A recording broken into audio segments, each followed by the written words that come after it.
Ini yang buat saya ya kolaborasi ini memang harus dilakukan, karena kalau enggak ya kita hanya bisa berjalan dengan kacamata kuda gitu ya. Saya merasa lurus ya, wah saya ini tujuan saya di sana, ini kacamata kuda, saya jalan lurus aja gitu ya.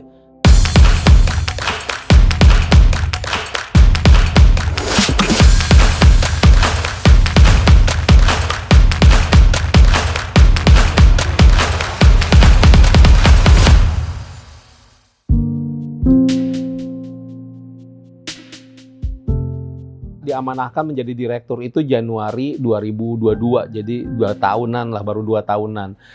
Dan yang menjadi tantangan utama itu adalah karena ICT Watch sudah ada sejak tahun 2002, orang banyak melihat ICT Watch ini sebagai pionir di isu literasi digital. Orang banyak melirik ICT Watch terkait dengan bagaimana sih pengembangan edukasi, konten-konten dan lain sebagainya di isu-isu literasi digital. Jadi ini organisasi yang secara nama gitu ya sudah cukup besar. Sementara bagaimanapun di internal sendiri kita organisasi yang kecil, staff tidak banyak, juga program-program juga terbatas, resource kita juga baik dari anggaran, dari orang gitu, itu SDM itu terbatas. Jadi beban berat yang memang dipikul oleh organisasi ini terkadang saya lihat tidak cukup dengan resource yang ada. Ini yang menjadi tantangan kita gitu ya, banyak diharapkan oleh orang, tetapi secara resource juga kita punya kapasitas yang terbatas. Pengelolaan ini agar kita tidak terlalu istilahnya menghancurkan dalam tanda kutip ekspektasi orang gitu ya, dengan resource yang ada, pengelolaan inilah yang sebenarnya yang jadi kalau buat saya ya menjadi tantangan utama. Jadi saya betul sangat introvert, saya tidak nyaman sebenarnya misalnya curhat gitu segala. Saya orang yang nggak paling tidak bisa untuk curhat, atau misalnya mendekati orang, memulai pembicaraan, conversation itu paling sulit. Jadi itu betul jadi tantangan di eksternalnya. Ya saya harus jualan, harus memperkenalkan organisasi saya, harus bisa bicara gitu ya on behalf organisasi, on behalf ICT Watch dalam hal ini. Itu jadi ya salah satu benteng yang harus saya rubuhkan. Plus juga di internal juga betul memanage konflik segala macam. Saya juga orang yang paling tidak suka konflik dan orang yang cenderung menghindari konflik jika memungkinkan. Padahal saya tahu itu bukan hal yang baik untuk beberapa kasus tertentu, karena konflik itu harus dihadapi. Iya, balik lagi karena ini tanggung jawab, ya itu harus saya robohkan juga dinding itu. Jadi buat saya sih ini jadi tantangan sekaligus juga jadi pembelajaran yang sangat berharga buat hidup saya, karena yang saya tahu bahwa A, B, C ini harus dilakukan dan saya menghindari itu sebelumnya, ya kalau sekarang ya harus saya lakukan, karena mau tidak mau tanggung jawab ini sudah dibebankan kepada saya.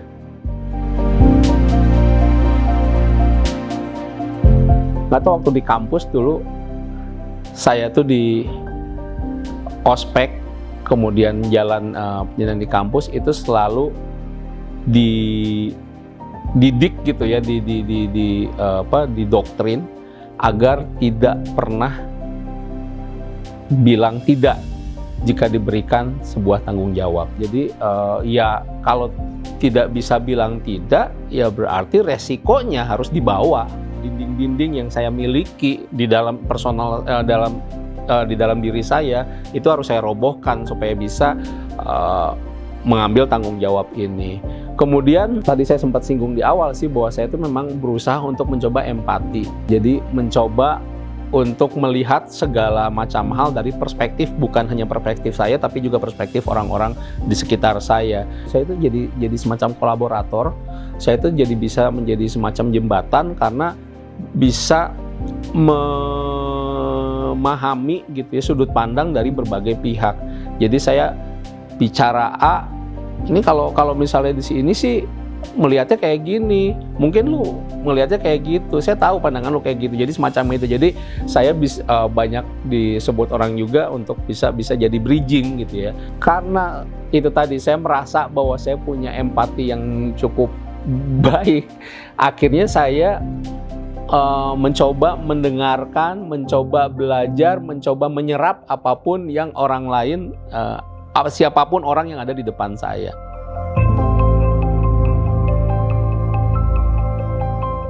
Misalnya karena di ICT Watch ini bersentuhan dengan dunia digital, regulasi-regulasi terkait dengan dunia digital juga harus kita pelajari. Dan saya bukan orang hukum dan saya juga sulit gitu ya untuk memahami hukum. Tapi saya senang melihat orang teman-teman gitu ya, mitra-mitra yang memang bergerak di isu advokasi hukum, regulasi gitu, berbicara terkait dengan regulasi-regulasi terkait digital, dan saya akan memperhatikan benar. Jadi yaitu ya apa ya namanya, saya nyaman untuk hal itu, saya nyaman untuk belajar, saya nyaman untuk menyerap apapun dari orang lain, tidak kenal siapapun, saya tidak akan sungkan sedikit pun untuk memuji orang kalau memang saya rasa itu menjadi pelajaran buat saya tidak pernah ngerasa ada di atas orang lain gitu ya.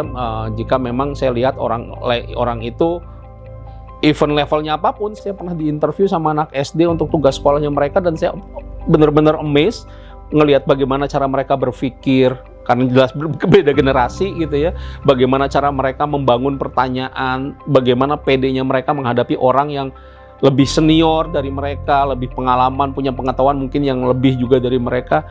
Saya langsung appreciate itu, kalian luar biasa. Saya appreciate ke gurunya, bilang, "Bu, ini anak-anak gila, Bu, saya belum pernah nemuin anak-anak seperti." Jadi saya tidak sungkan untuk belajar dari siapapun itu, karena memang saya juga merasa saya butuh untuk belajar banyak hal.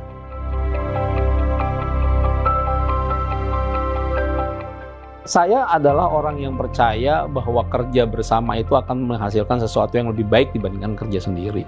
Itu yang saya selalu dorong. ICT Watch sebenarnya itu jadi marwahnya ICT Watch. Kita salah satu yang memang kita selalu dorong adalah membangun kolaborasi bermakna, meaningful collaboration untuk edukasi literasi digital. Misal kita edukasi terkait dengan hoax ya.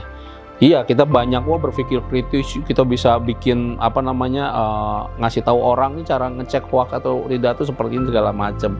Tetapi kan misalnya kita butuh inputan dari teman-teman fact checker yang setiap hari ngecek apakah informasi ini benar atau tidak, atau juga misalnya dengan platform media sosial, bagaimana sih mereka memperlakukan informasi yang mereka anggap sebagai hoax itu.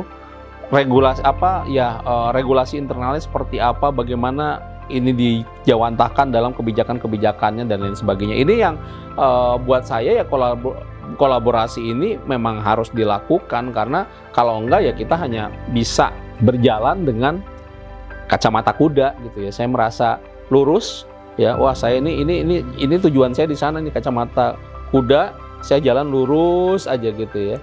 Mungkin akan lebih cepat sampai tujuan. Tapi kita tidak bisa melihat bahwa di kanan itu ada tujuan yang lebih baik. Di kiri mungkin ada pemandangan yang lebih indah gitu ya. Jadi kalau kita merasa tujuan itu di situ, kemudian kita capai, ya itu hanya perspektif kita. Padahal kalau dari lihat helikopter view, orang yang di atas gunung itu ngapain sih lurus? Nyampe ke sana kan lebih enak di situ. Ya muter dikit tapi kan banyak lewatin pegunungan indah di situ, misalnya lebih banyak masyarakat yang akan bisa teredukasi.